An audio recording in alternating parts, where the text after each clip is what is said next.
நீங்கள் இன்னைக்கு ஒரு விசுவாசியாக இருந்தீங்கன்னா நீங்கள் ஒரு சாதாரண ஆள் கிடையாது. நீங்கள் தேவனுடைய பிள்ளை, நீங்கள் தேவனுடைய வாரிசு. உங்களுக்கு ஒரு பெரிய சொத்து இருக்குது. இன்னைக்கு அதை தான் பார்க்க போகிறோம். நம்ம பார்க்க ஆரம்பிப்போம். கொஞ்சம் விவரமாக பார்ப்போம். 3 பிரிக்கலாம் இந்த செய்தியை. ஒன்று நம்முடைய சொத்து என்ன? What is the believers inheritance? விசுவாசியினுடைய சொத்து என்ன? இந்த உரிமை சொத்து, இந்த வாரிசா இருக்கிற நமக்கு வருகிற இந்த சொத்து என்ன? தேவனுடைய வாரிசா இருக்கிற நமக்கு வருகிற இந்த சொத்து என்ன? அதுதான் முதல்ல பார்க்க போறோம். 2வது, இதை நம்ம எப்போ அனுபவிக்கலாம்? சொத்து என்னன்றதை பார்த்துட்டு அப்புறம் இதை எப்போ, இவ்வளோ பெரிய சொத்து நான் காண்பிக்கிறேன் இவ்வளோ பெரிய சொத்துன்னு, அதை எப்போ அனுபவிக்கலாம்? விசுவாசிகளே, இதை எப்போ அனுபவிக்கலான்ற கேள்விக்கு புதிய ஏற்பாடு என்ன பதில் சொல்லுது? ரொம்ப தெளிவாக பதில் சொல்லுது. ஆனால் கொஞ்சம் காம்ப்ளெக்ஸான பதில். சிலருக்கு ஏங்க இப்போவா அப்புறமான்னு சொல்லிடுங்க அப்படின்ற மாதிரி சொல்லுவாங்க. கிடையாது, ரெண்டுமே. ஏற்கனவே டவுன் பேமெண்ட் பெற்றாச்சு. இனி இயேசு வரும்போது இதை விட பெரிய அளவில் நாம அதை பெறப்போகிறோம், அனுபவிக்க போகிறோம். ஏற்கனவே இந்த சுதந்திரத்தின் முன்ருசியை நாம் அனுபவிக்கலாம். ஆனா இயேசு வரும்போது தான் இந்த சுதந்திரத்தினுடைய முழுமையை அனுபவிக்கலாம். முன்ருசிக்கும் முழுமைக்கும் எவ்வளவு பெரிய வித்தியாசம் இருக்கு.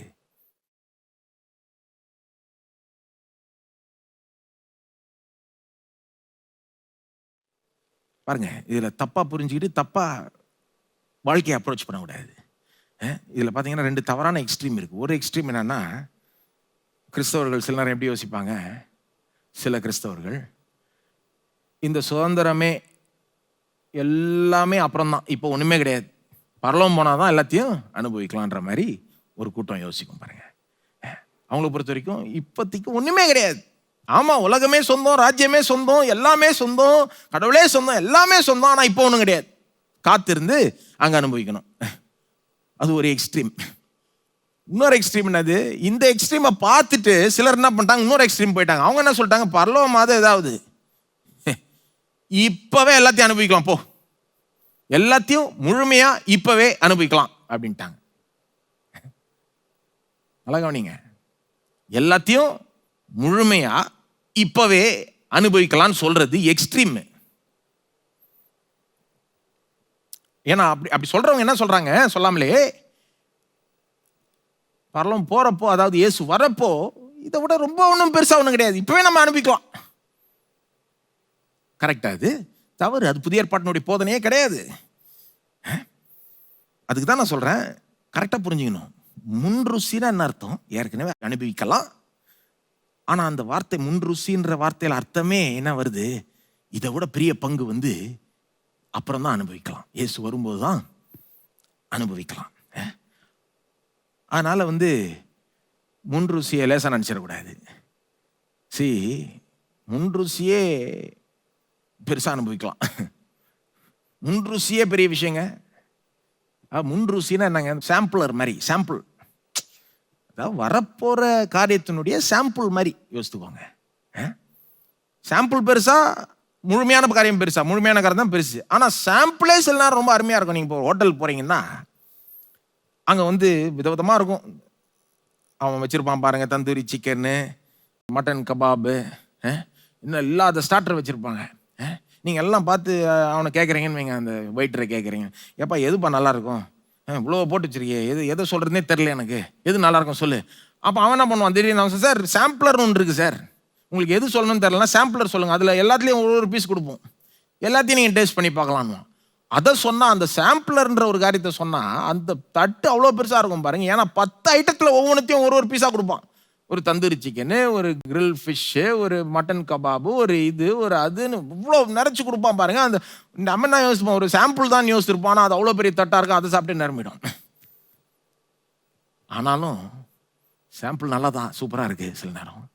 ஆனாலும் சாம்பிளருக்கும் எல்லாத்தையும் பெற்றுக்கொள்றதுக்கும் வித்தியாசம் இருக்குல்ல.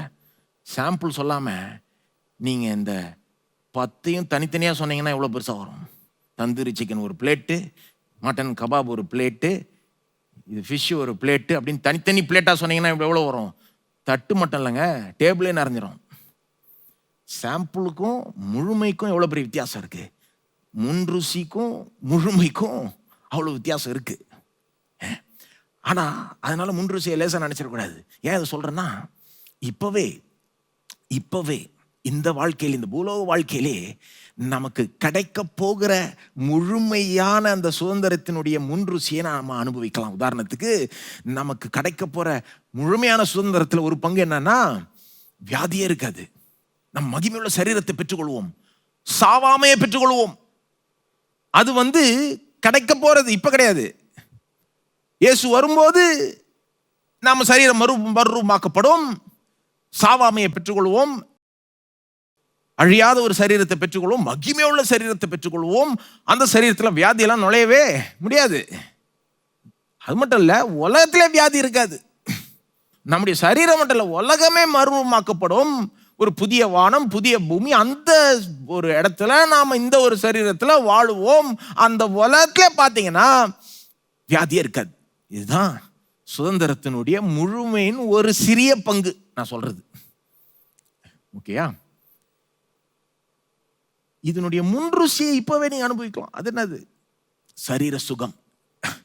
ஆனால்தான் இயேசு இந்த பூலோகத்தில் வர்றப்போ ராஜ்யத்தின் சுவிசேஷத்தை பிரசங்கம் பண்றாரு. நீங்க கவனிச்சீங்கன்னா, எங்க போய் அவர் ராஜ்யத்தின் சுவிசேஷத்தை பிரசங்கம் பண்றாரோ எல்லா இடத்துலையும் சுகமாக்குறாரு. ஏன்? ராஜ்யத்தின் சுவிசேஷம் என்னது? ராஜ்யம் சமீபம் ஆயிடுச்சு. ஏன்னா ராஜாவே வந்துட்டாரு. ராஜா வந்துட்டார்னா ராஜ்யமே வந்த மாதிரி தான். தொடங்கியாச்சு, கிட்டத்தட்ட தொடங்கியாச்சு. இயேசு சிலுவைக்கு போல மரித்து உயிரோட எழும்பும். ஆனாலும் அவர் வந்ததே அந்த ராஜ்யத்தை கூடவே இல்லை. அப்படியே ஸ்டார்டட் டு பிரேக் இன். காலங்கத்தால் அந்த சூரிய வெளிச்சம் அப்படியே உள்ள அடிக்க தொடங்குது பாருங்க. அந்த மாதிரி ஆயிடுச்சு. வந்துருச்சுன்னா கூடவே சுகம் வந்துருச்சு. ஏன்னா அவருடைய ராஜ்யத்துல பர்ஃபெக்ட் ஹெல்த், வியாதியே கிடையாது. ராஜ்யத்தினுடைய முழுமையை சொல்றேன். அதனுடைய முன்ருசி தான் சுகம். சுகம் வந்துருச்சு, எங்க போனாலும் சுகமாக்குறார். இது போலதான் பாருங்க, புதிய வானம் புதிய பூமி எப்படி இருக்க போதோ, நாம நம்முடைய மகிமையுள்ள சரீரங்கள் எப்படி இருக்க போதோ, அப்ப நாம பெற்றுக்கொள்கிற அனுபவிக்க போகிற அந்த ஆசீர்வாதங்கள் எப்படி இருக்க, அதுதான் முழுமை. அதுதான் இந்த சுதந்திரத்தினுடைய முழுமை. ஓகேயா? நாம உலகத்தே ஆளப்போகிறோம், இயேசுடன் சேர்ந்து ஆளப்போகிறோம். அதான் முழுமை. அதனுடைய முன்ருசியை நீங்க இப்பவே அனுபவிக்கலாம். அந்த முழுமையில ஏழைகளே இருக்க மாட்டாங்க. புதிய வானம் புதிய பூமியில ஏழைகளே இருக்க மாட்டாங்க. எந்த வறுமையும் ஒரு தாழ்ச்சியும் இருக்காது. அங்க அவ்வளோ நிறைவும் அவ்வளோ ஒரு அபண்டன்ஸ் இருக்கும். பாத்திரம் நிரம்பி வழிதுன்னு சொல்றாங்களே, இப்போ நிரம்பி வழிறதெல்லாம் ஒன்றும் கிடையாது. அப்போ நீங்க வெயிட் பண்ணி பாருங்க, இந்த பாலும் தேனும் ஓடுகிற தேசமே ஒன்றும் கிடையாது. அது ஒரு இதுக்கு ஒரு சின்ன நிழலாட்டமாக தான் கொடுக்கப்பட்டது. இந்த புதிய வானமும் பூமியும் அதை விட ஏதேன் தோட்டத்தை விட பெருசா இருக்கும், ரொம்ப அருமையா இருக்கும். அங்க ஏழ்மையே இருக்காது. இப்போ அதனுடைய முன்ருசியை அனுபவிக்கலாம் நம்ம. அது என்னது? செழிப்பு.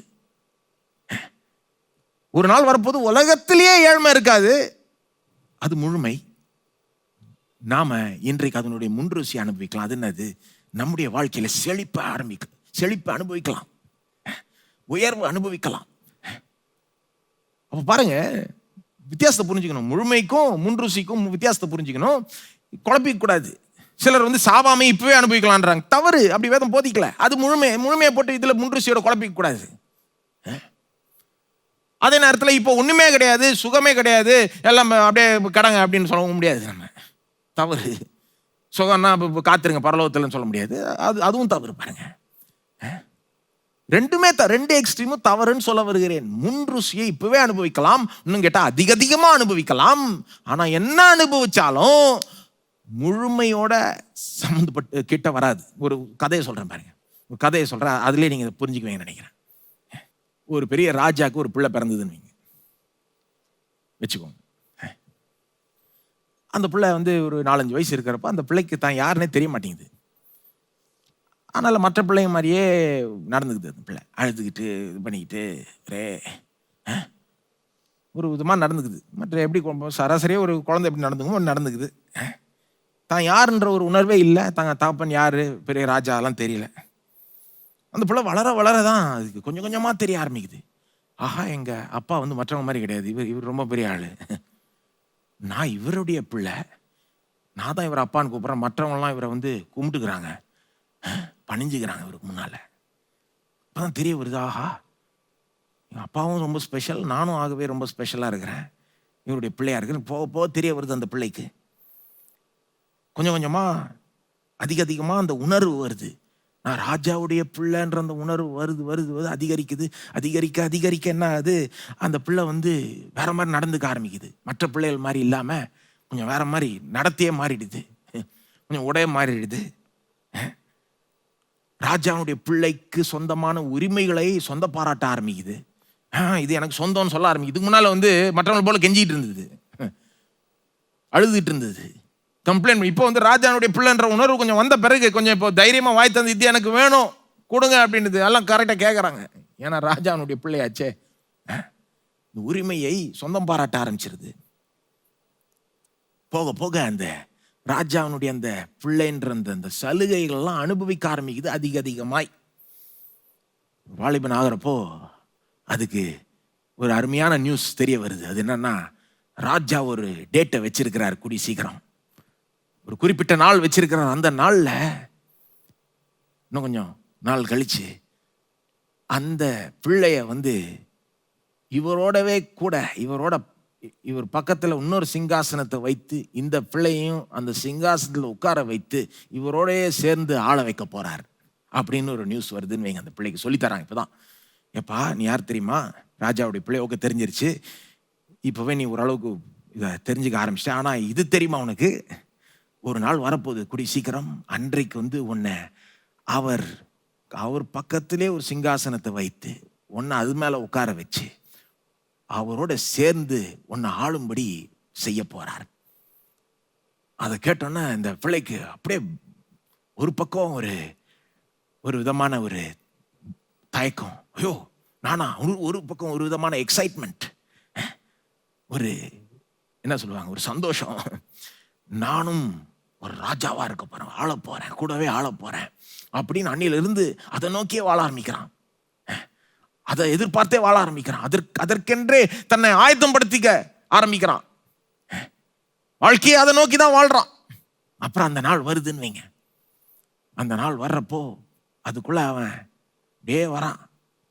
ஆனா அந்த நாள் என்ன நடக்குது, ராஜ்யத்துக்கு முன்னாலேயே அந்த ராஜா தன்னுடைய மகனை கொண்டு சிங்காசனத்தில் உட்கார வைக்கிறார், பெரிய ஒரு மகிமையுடன். இன்னிலிருந்து நீ என்னோட சேர்ந்து ஆளுன்றார். இதுதான் நம்முடைய சுதந்திரத்தை அனுபவிப்பதின் கதை. இதை வச்சு புரிஞ்சுக்கலாம் நீங்க. அதாவது நாம என்னைக்கு ரட்சிக்கப்பட்டோமோ தேவனுடைய பிள்ளை ஆயிட்டோம். என்றைக்கு நம்ம மறுபடியும் பிறந்தோமோ அன்றைக்கு தேவனுடைய பிள்ளையா ஆயிட்டோம். அன்னைக்கே தேவனுடைய வாரிசு ஆயிட்டோம். நமக்கு தெரியாம இருந்திருக்கலாம். ஆனால் தெரியாம இருந்ததுனால நிறைய கிறிஸ்தவர்கள் தெரியாம இருக்கிறதுனால பார்த்தீங்கன்னா சும்மா சாதாரண ஆட்கள் மாதிரி வாழ்ந்துட்டு இருப்பாங்க. அவங்களுக்கு அந்த உணர்வே, அவங்களுக்கு அந்த அறிவே இல்லை. நான் தேவனுடைய பிள்ளை, நான் தேவனுடைய வாரிசு, தேவனுடைய சுதந்திரர் அப்படின்ற அறிவே இல்லை. அந்த உணர்வு இல்லாமல் அப்படியே வாழ்ந்துட்டு இருப்பாங்க. அப்படியே வாழ்க்கையின் பிரச்சனைகளை கண்டு சலிச்சு போயிடுவாங்க. அப்படியே ஒரு என்ன சொல்றது, முறுமுறுத்துக்கிட்டு சந்தோஷத்தை இழந்துக்கிட்டு அப்படியே சோர்வடைஞ்சுக்கிட்டு இப்படியே வாழ்ந்துக்கிட்டு இருப்பாங்க. அப்புறம் தான் அவங்களுக்கு அந்த அறிவு வருது, நான் தேவனுடைய பிள்ளை, நான் தேவனுடைய வாரிசு, நான் தேவனுடைய சுதந்திரர் அப்படின்ற அந்த அறிவு வருது பாருங்க. அப்புறம் அந்த அறிவு வளர வளர தேவனுடைய பிள்ளைனா எனக்கு என்னென்ன சொந்தம்னு தெரிய வருது. எனக்கு சரீர சுகம் சொந்தம், எனக்கு வாழ்க்கையில செழிப்பு சொந்தம், எனக்கு ஆபிரகாமின் ஆசீர்வாதம் சொந்தம், நான் உயரலாம், கீழே போகிற இந்த உலகத்துல நான் மேல வரலாம், என்ன அவர் உயர்த்துவார், என்ன வாளாக்காமல் தலையாக்குவார், கீழாகாமல் மேலாவேன் என்ற இந்த காரியங்கள்லாம் தெரிய வர வர வர அதை ஒவ்வொன்றுத்தையும் உரிமை பாராட்டிக்க ஆரம்பிக்குது இந்த பிள்ளை விசுவாசி. போக போக இதெல்லாம் தெரிய தெரிய இதை அனுபவிக்க ஆரம்பிக்கிறான் விசுவாசி. இந்த பிள்ளை சுதந்திரர் இந்த சுதந்திரத்தை போக போக அதிகமாய் அனுபவிச்சுட்டே வரான். அப்புறம் இதையும் கேள்விப்படுறான், அது என்னது, இதெல்லாம் ஒன்றும் இல்லை, ஒரு நாள் வரப்போகுது, ஒரு டேட், கூடி சீக்கிரம் ஒரு நாள் வரப்போகுது, பிதாவானவர் இந்த நாளை குறித்து வைத்திருக்கிறார், அன்றைக்கு இயேசு திரும்ப வருவார், அவருடைய மகிமையில் காணப்படுவார். நாம் அவர் இருக்கிற வண்ணமாகவே அவரை நாம் காணுவோம். அவரை போல நாமும் மறுரூபமாக்கப்படுவோம். கிறிஸ்துக்குள் மரித்தவர்கள் முதலாவது எழுந்திருப்பார்கள். உயிரோடு இருக்க நாமும் அவரை போலவே மாற்றப்படுவோம், மறுரூபமாக்கப்படுவோம். சரீரமே ஒரு மகிமையான ஒரு சரீரமாய், அழியாத ஒரு சரீரமாய், சாவாமை அடைந்த ஒரு சரீரமாய் மாற்றப்படும். இன்னும் கேட்டா நாம் நட்சத்திரங்களை போல பிரகாசிப்போம். தெரியுமா உங்களுக்கு? இதெல்லாம் வேதம் அதெல்லாம் போதிக்குதுங்க. கூடிய சீக்கிரம் இயேசு வருவார். அந்த அளவுக்கு ஒரு மாற்றம் ஏற்பட போகிறது. இது வேற லெவல். இது இயேசுக்கு எப்படி ஒரு மகிமை இருக்குதோ, ஜொலிக்கிறாரோ, நாமும் அவரை போல, அவருக்கு ஈக்குவல்னு சொல்ல நானு, ஆனா அவரை போல அவருடைய மகிமையை நாம ரிஃப்ளெக்ட் பண்ணுவோம். அவருடைய மகிமையை நாமும் அதில் பங்காளிகளாக இருப்போம். நாமும் நட்சத்திரங்களை போல பிரகாசிப்போம்ன்றார் இயேசுவே. தேவனுடைய ராஜ்யத்தில் நீதிமான்கள், the righteous will shine like the sun and the stars என்றாரு. அப்ப என்ன பண்ணுவாராம்? தானியேல் 7 சொல்லப்படுற காரியங்கள் நிறைவேறுதலுக்கு வரும். என்ன நடக்கும்? நமக்கும் ஒரு சிங்காசனம் கொடுக்கப்படும். அதாவது நாமும் இயேசுடன் சேர்ந்து ஆளுவோம். இயேசுடன் சேர்ந்து கிறிஸ்துவுக்கு உடன் சுதந்திரராக இருக்கிறோன்றாரே. கிறிஸ்துவனுடைய மகிமையே நாம அதில் பங்கு பெறுவோம். அவருடன் சேர்ந்து ஆளுவோம். இதெல்லாம் நடக்க போகுதுங்க. நாம சுதந்திரத்தை இந்த அளவுக்கு நாம அனுபவிக்க போகிறோம். இந்த உதாரணத்தில் இது எல்லாமே வந்துருது பாருங்க. இதை வச்சு நீங்க புரிஞ்சுக்கலாம். இப்பவே அனுபவிக்கலாம், உண்மைதான். ஆனா அப்போ அனுபவிக்கிறது வேற லெவல். இப்பவே அனுபவிக்கலாம். இன்னும் கேட்டா இந்த அனுபவத்தில் வளர்ந்துகிட்டே போலாம். You can keep growing in enjoying your inheritance now. உங்க சுதந்திரத்தை இப்ப அனுபவிக்கிறத கொஞ்சம் கொஞ்சமா நீங்க அதிகரிச்சுட்டே போலாம். நீங்க உங்களுக்கு எவ்வளவு அதை குறித்து எவ்வளவு அறிவு வளருதோ, அதை குறித்து எவ்வளவு உணர்வுல வாழ்றீர்களோ, அந்த அளவுக்கு நீங்க உங்க இப்ப வாழ்க்கையில, இந்த பூலோக வாழ்க்கையில இந்த சுதந்திரத்தை அனுபவிக்கலாம். வளர்ந்துட்டே போலாம்.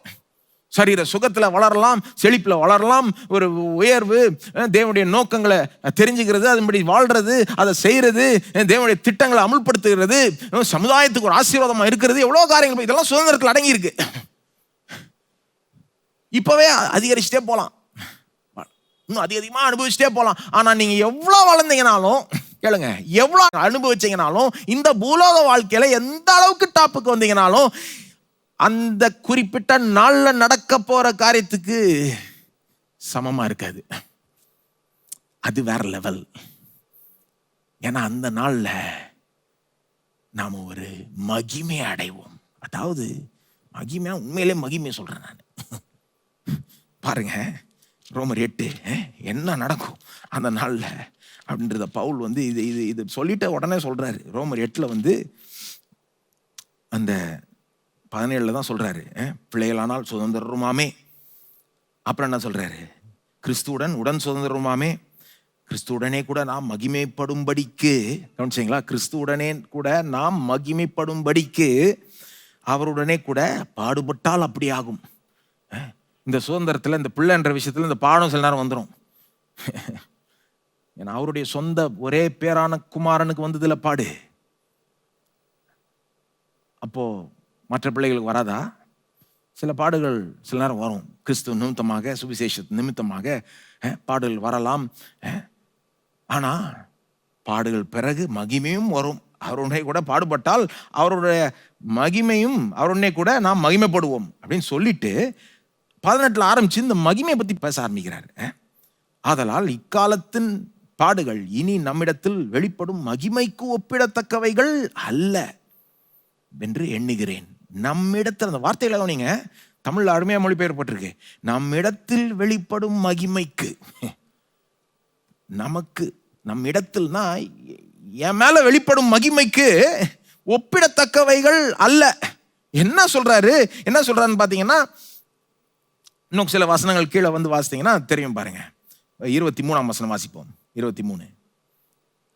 அதுவும் அல்லாமல் ஆவியின் முதற் பலன்களை பெற்ற நாமும் கூட நம்முடைய சரீர மீட்பாகிய புத்திர சுவிகாரம் வருவதற்கு காத்திருந்து நமக்குள்ளே தவிக்கிறோம்.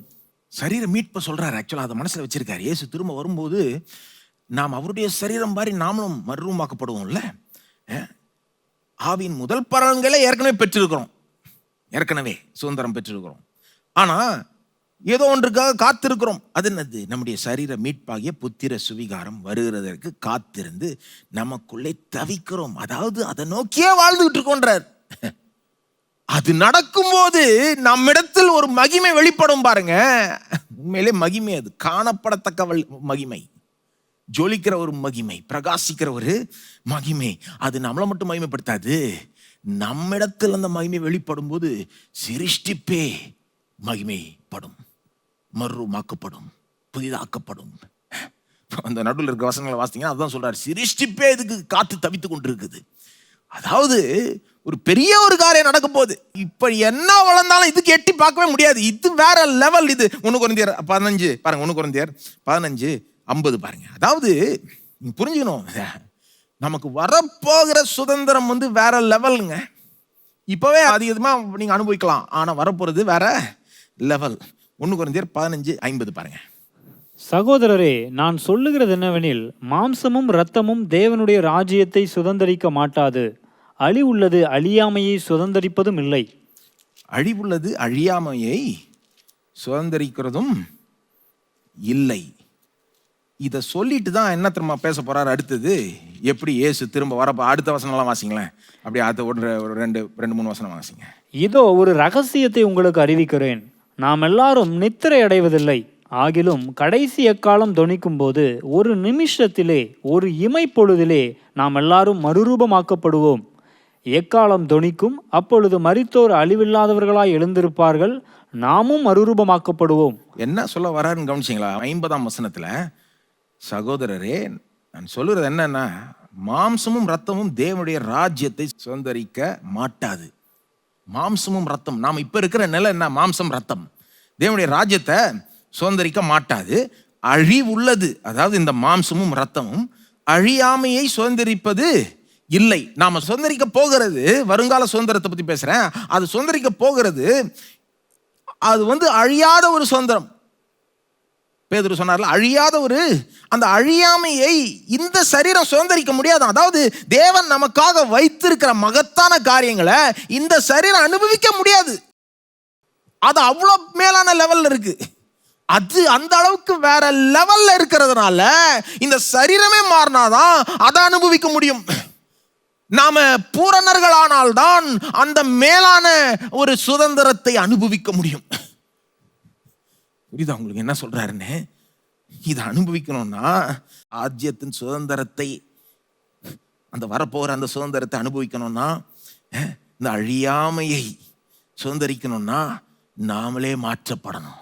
அதற்காக ஒரு முழுமையான மாற்றம் நமக்கே வந்தாதான் அந்த புதிய வானம் புதிய பூமியில இருக்கிற அந்த மாபெரும் சுதந்திரம், அந்த ஆளுகை, அந்த அந்த ஒரு மேலான வாழ்க்கை, தேவன் நமக்காக திட்டம் போட்டு வைத்திருக்கிற ஒரு ராஜாவின் வாழ்க்கை, ஒரு ராணியின் வாழ்க்கையை நாம அனுபவிக்கலாம். சொல்ல வர்றது புரியுதாங்க?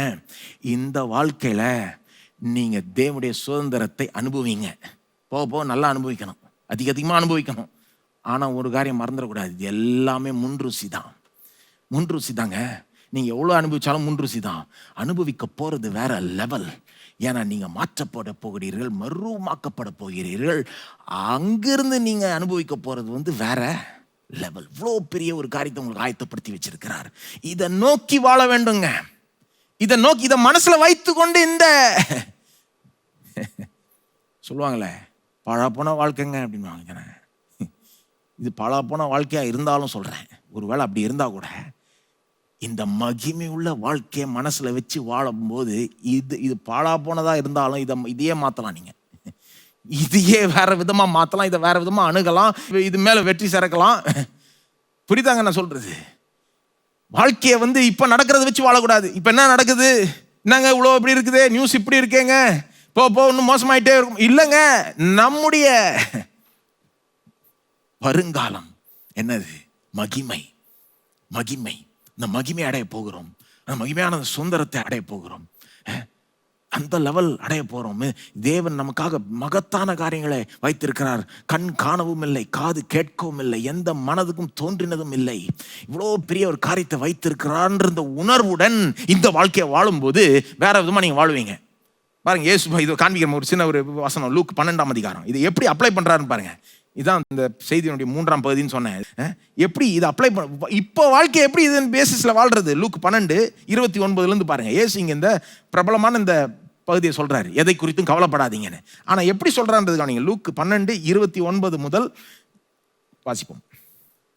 ஆகையால் எண்ணத்தை உண்போம், எண்ணத்தை குடிப்போம் என்று நீங்கள் கேளாமலும் சந்தேகப்படாமலும் இருங்கள். இவைகளையெல்லாம் உலகத்தார் நாடி தேடுகிறார்கள். இவைகள் உங்களுக்கு வேண்டியவைகள் என்று உங்கள் பிதாவானவர் அறிந்திருக்கிறார். தேவனுடைய ராஜ்யத்தையே தேடுங்கள், அப்பொழுது இவைகளெல்லாம் உங்களுக்கு கூட கொடுக்கப்படும். நல்லா தெரிந்த வசனங்கள். எதை பற்றியும் கவலைப்படாதீங்கன்ற. எண்ணத்தை உண்போம், எண்ணத்தை உடுத்துவோம், குடிப்போம், இதெல்லாம் பற்றி கவலைப்படாதீங்க. உலக மக்கள் மாதிரி இருக்காதீங்க, அது பின்னாலேயே போகாதீங்க. நீங்க தேவனுடைய ராஜ்யத்தை முதலாவது தேடுங்கள், அப்பொழுது இவைகளெல்லாம் கூடவே கொடுக்கப்படும் இயேசு சொல்றாரு. நமக்கு தெரிஞ்ச வசனம். ஆனா அதுக்கப்புறம் 32 என்ன சொல்றாரு கவனிங்க. 32, பயப்படாதே சிறு மந்தையே, உங்களுக்கு ராஜ்யத்தை கொடுக்க உங்கள் பிதா பிரியமாயிருக்கிறார். என்ன சொல்றாரு? சிறு மந்தையே, எதையோ பற்றி கவலைப்பட்டு இருக்கீங்க. உங்களுக்கு தெரியாதா, ஒரு நாள் ராஜ்யத்தையே தேவன் உங்களுக்கு கொடுக்க போகிறார். உண்மையிலே ஒரு சிங்காசனத்தில் நீங்க உட்கார்ந்து ஆள போறீங்க, என்னோட சேர்ந்து ஒரு ராஜாவாக ராணியாக ஆள போகிறீங்க. ராஜ்யத்தையே ராஜ்யத்தின் நன்மைகள் இல்ல, ராஜ்யத்தையே கொடுக்க போகிறார். இது தெரியாதா? மறந்துட்டீங்களா? தெரியாதான்றாரு. உங்களுக்கு ராஜ்யத்தை கொடுக்க உங்கள் பிதா பிரியமாய் இருக்கிறார். இதை நினைச்சு பாருங்கன்றார். என்ன தெரியுமா சொல்ல வராரு? நீங்க சின்ன சின்ன காரியங்களை பற்றி பயந்துட்டு இருக்கீங்க, கவலைப்பட்டு இருக்கீங்க. ஒரு நாள் உங்களுக்கு ராஜ்யமே உண்டாக போகுது, ராஜ்யமே உங்களுக்கு கிடைக்க போகுது, ராஜ்யத்தையே சுதந்திரிக்க போறீங்க. இதை மனசுல வச்சு இந்த வாழ்க்கையை வாழுங்க. இந்த ராஜ்யத்தை இப்பவே தேடுங்க, இப்பவே நாடுங்க, அதுக்கு பின்னால போங்க, அதை முதல்ல வைங்க உங்க வாழ்க்கையில. அப்போ இவைகள் எல்லாம் கூட கொடுக்கப்படும். ஏன்னா ஒரு நாள் ராஜ்யமே கொடுக்கப்படும். இது எல்லாமே நத்திங். தேவன் உங்களுக்கு இதை செய்ய மாட்டாரா? ராஜ்யத்தையே கொடுக்க பிரியமா இருக்கிறவர் உங்களுடைய வாழ்க்கையின் தேவைகளை சந்திக்க பிரியமா இல்லையா? அதை செய்ய மாட்டாரா? ராஜ்யத்தையே ஒரு நாள் கொடுக்க போறவர் உங்களுக்கு அடுத்த வேளை சாப்பாடு கொடுக்க மாட்டாரா? சம்பாத்தியம் ஒழுங்கா இருக்கும்படி உங்களை எஸ்டாப்ளிஷ் பண்ண மாட்டாரா? உங்களை நடத்த மாட்டாரா? ராஜ்யத்தையே கொடுக்க போகிறவர் உங்களுக்கு வேலையை கொடுக்க மாட்டாரா? ராஜ்யத்தை கொடுக்க போகிறவர், எல்லாத்தையும் கொடுக்க போகிறவர், உங்களை ராஜாவாக்கி ஆள வைக்கிற போறவர் இன்றைக்கு உங்க வட்டாரத்தில் ஒரு கொஞ்சமாவது ஒரு அந்த மாதிரி ஒரு ஆளுகிற ஒரு வாழ்க்கையை உங்களுக்கு தரமாட்டாரா? யோசிக்கிற விதம் பாருங்க. இந்த மாதிரி பல விதத்தில் புதிய ஏற்பாடு இதை அப்ளை பண்ணுது. வேலைக்கு அப்ளை பண்ணுது, பாடுகளுக்கு அப்ளை பண்ணுது. பவுல் சொல்றாருல, நாம இந்த வாழ்க்கையில அனுபவிக்கிற பாடுகள் நம்ம இடத்தில் வெளிப்பட போகிற மகிமைக்கு ஒப்பிட அதை கம்பேர் பண்ண முடியாதுன்றார். அதாவது பொருளை பாடுவங்க வாழ்க்கையில் இருந்தால் கூட மனசில் இந்த மகிமையை வைத்து கொண்டு இந்த பாடை நீங்கள் அணுகுனீங்கன்னா அந்த பாடை வெற்றிகரமாய் அணுகி மேற்கொண்டு அதை வெளியே வரலாம். நீங்கள் வெறும் பாடையே மனசில் வச்சுருந்தா அது பாடு பெருசாக இருக்குங்க. எதை மனசில் வச்சுக்கிட்டு வாழ சொல்கிறாரு? நம்ம அடைய போகிற இந்த பெரிய வெறும் இப்போ அனுபவிக்கிற முன்ருசி மட்டும் கிடையாது, நமக்கு கிடைக்க போகிற இறுதியாய் கிடைக்க போகிற மிகப்பெரிய சொத்தை மனதில் வைத்து இந்த வாழ்க்கையை வாழுங்கன்றார். அப்படின்னா ஒரு தைரியம், ஒரு புது விதமான ஒரு உற்சாகம் வரும். இவ்வளோ பெரிய இதை தேவன் எனக்கு வச்சிருக்கிறார், இவ்வளோ பெரிய ரட்சிப்பை கொடுத்துருக்கிறார், இவ்வளோ பெரிய ஒரு எதிர்பார்ப்பு எனக்கு இருக்கு, இங்கே போய் முடிய போகுது, நித்தியத்தில் நான் அவரோட சேர்ந்து ஆள போகிறேன் அப்படின்ற காரியம் தாங்க இந்த ரட்சிப்பினுடைய மேன்மை. இவ்வளோ பெரிய ரட்சிப்பு, இத்தனை பெரிதான ரட்சிப்பை நம்ம புறக்கணிக்க வேண்டாம். நாம் அதை அரவணைத்துக் கொள்வோம்.